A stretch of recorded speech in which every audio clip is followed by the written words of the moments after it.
नमस्कार बच्चों, आज हम बात करेंगे वाक्य की परिभाषा और वाक्य के भेदों के बारे में हम बात कर चुके हैं। पहले हमने पढ़ा था रचना के आधार पर वाक्य के भेद, सरल, संयुक्त और मिश्र। आज हम पढ़ेंगे अर्थ के आधार पर वाक्य के भेद। अर्थ के आधार पर वाक्य के भेद। बच्चों, हम बात करें अर्थ के आधार पर वाक्य के भेदों की तो ये बहुत आसान है, थोड़ा ध्यान से सुनना है, देखना है, समझना है। अर्थ के आधार पर वाक्य के 8 भेद होते हैं। अर्थ के आधार पर वाक्य के 8 भेद हैं, जिनके नाम हैं विधानवाचक, निषेधवाचक, प्रश्नवाचक, विस्मयवाचक, इच्छावाचक, आज्ञावाचक, संदेहवाचक और संकेतवाचक। हम इनकी एक एक करके बात करते हैं। सबसे पहले हम लेते हैं विधानवाचक वाक्य। विधानवाचक वाक्य का एक और नाम है विधिवाचक वाक्य। दोनों ही नाम से इसको जाना जाता है और इसकी परिभाषा है कि जिस वाक्य में क्रिया के या फिर किसी बात के होने का बोध हो, मतलब किसी वाक्य को आप पढ़ें, उसका अर्थ करें, क्योंकि अर्थ के आधार पर है। किसी वाक्य को आपने पढ़ा और उसका अर्थ किया, अर्थ करने पर आपको ऐसा लगा, ऐसा महसूस हुआ कि इस वाक्य में कोई काम हो रहा है, मतलब वो विधानवाचक वाक्य है। इसे इसमें उदाहरण दिया है, बच्चे खेल रहे हैं। बच्चे खेल रहे हैं मतलब बच्चे खेलने का कार्य कर रहे हैं, मतलब कोई भी क्रिया इसमें हो रही है, तो ये विधानवाचक वाक्य है। उसी प्रकार से आप और वाक्य भी ले सकते हो। बच्चा स्कूल जा रहा है, बच्चा पढ़ रहा है, बच्चा स्नान कर रहा है, बच्चा हंस रहा है, कितने प्रकार से हो सकता है। दूसरा वाक्य है निषेधवाचक वाक्य। निषेधवाचक वाक्य में वो बिल्कुल विधानवाचक का विपरीत है। जिस वाक्य में किसी क्रिया के न होने का बोध हो, देखो इसमें क्या था, होने का बोध हो, और इसमें क्या है, न होने का बोध हो, उसको हम निषेधवाचक वाक्य बोलते हैं। जैसे तुमने गाना नहीं गाया। अब जैसे ही आपने इस वाक्य को पढ़ा, आपको लगा कि इसमें गाने का जो कार्य है वो नहीं हो रहा है, मतलब ये निषेधवाचक है। जैसे बच्चे ने होमवर्क नहीं किया, बच्चा स्कूल नहीं गया, मतलब काम नहीं हो रहा है। और इसकी विशेष बात क्या है कि इस वाक्य में नहीं शब्द आना चाहिए, तो निषेधवाचक है। और विधानवाचक वाक्य में नहीं शब्द नहीं आना चाहिए।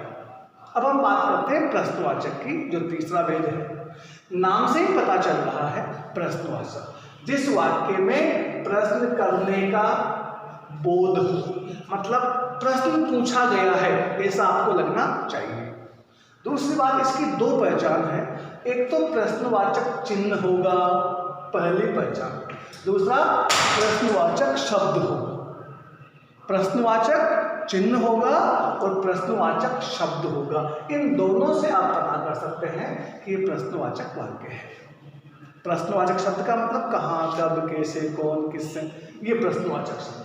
और चिन्ह तो आप जानते ही हैं, जैसे तुम कहाँ जा रहे हो, मतलब इसमें प्रश्न पूछा गया है।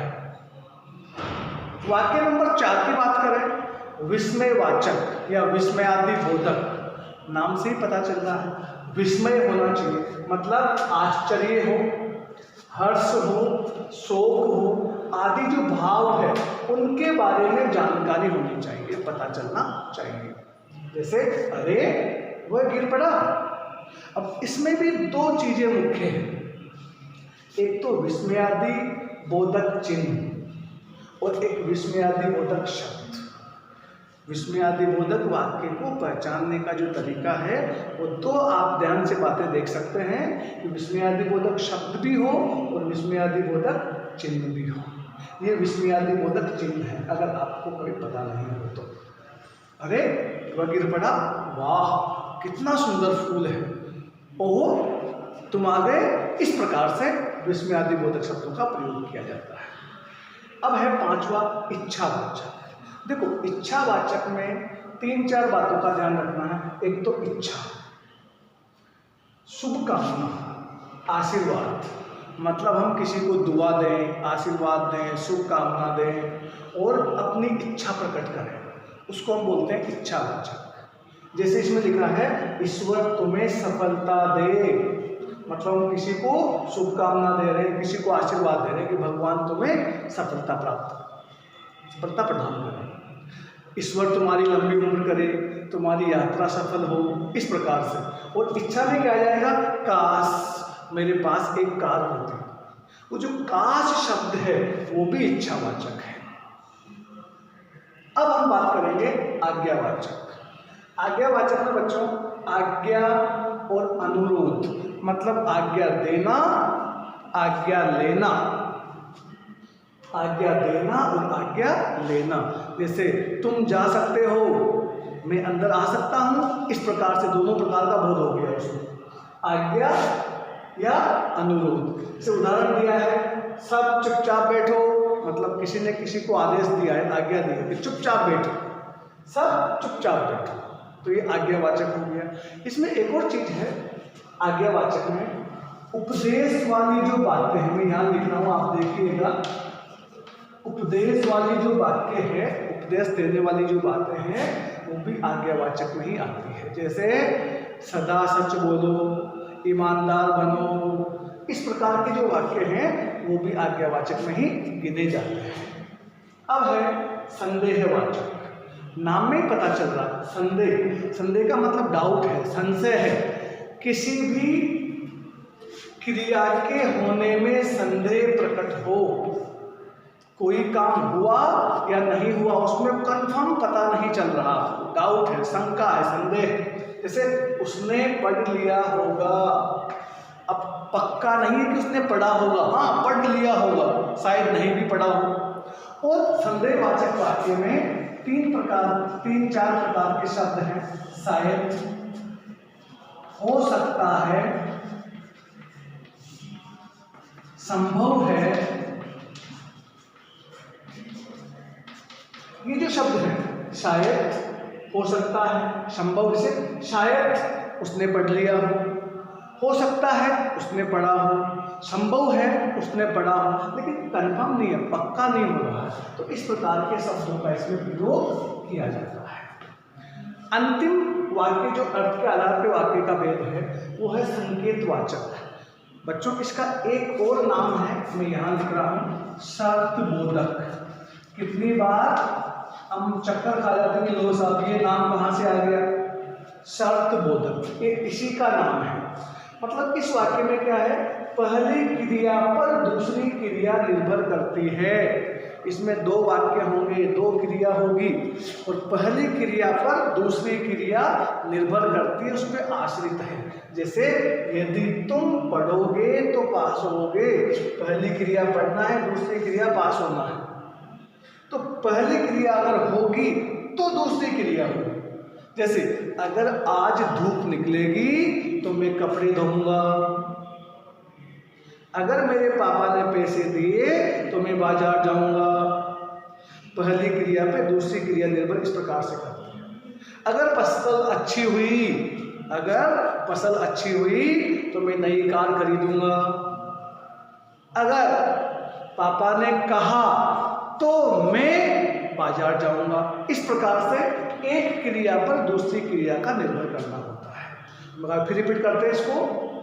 विधानवाचक में किसी भी काम के होने का बोध हो, निषेधवाचक में नहीं होने का बोध हो, प्रश्नवाचक में प्रश्नवाचक शब्द, प्रश्नवाचक चिन्ह हो, विस्मयवाचक में विस्मयवाचक शब्द और चिन्ह हो, इच्छावाचक में शुभकामना हो, आशीर्वाद हो, दुआ हो, मन की इच्छा हो।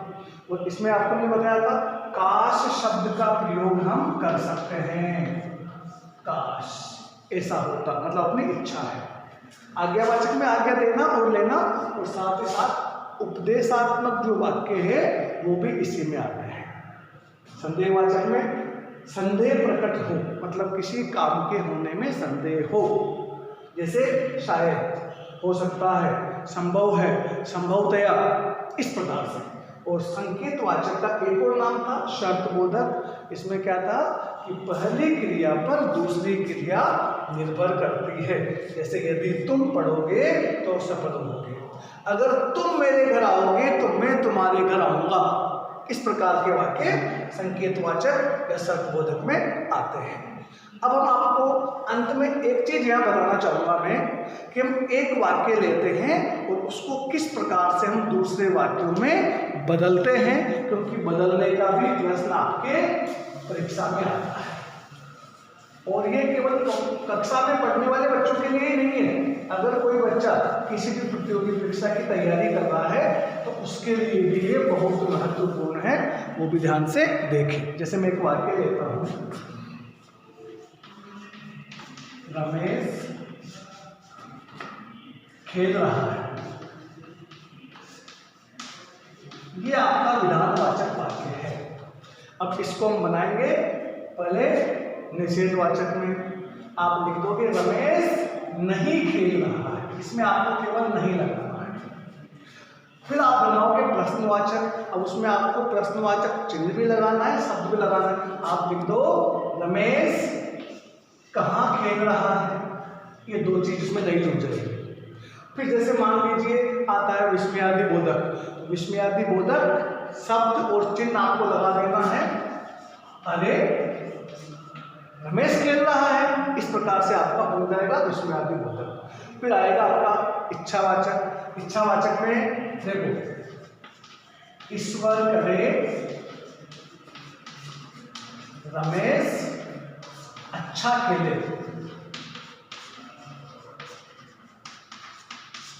ये हो गया आपका इच्छावाचक। आज्ञावाचक में आ जाएगा रमेश खेलो, ये आपका हो जाएगा आज्ञावाचक। अब है संदेहवाचक। यहां लगा दो शायद रमेश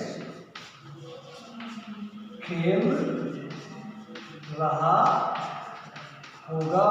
शायद रमेश खेल रहा होगा। अंत में क्या है संकेतवाचक, यदि रमेश खेलेगा तो स्वस्थ रहेगा। लो सर, एक वाक्य हमने लिया था, हमने उसको बदल दिया।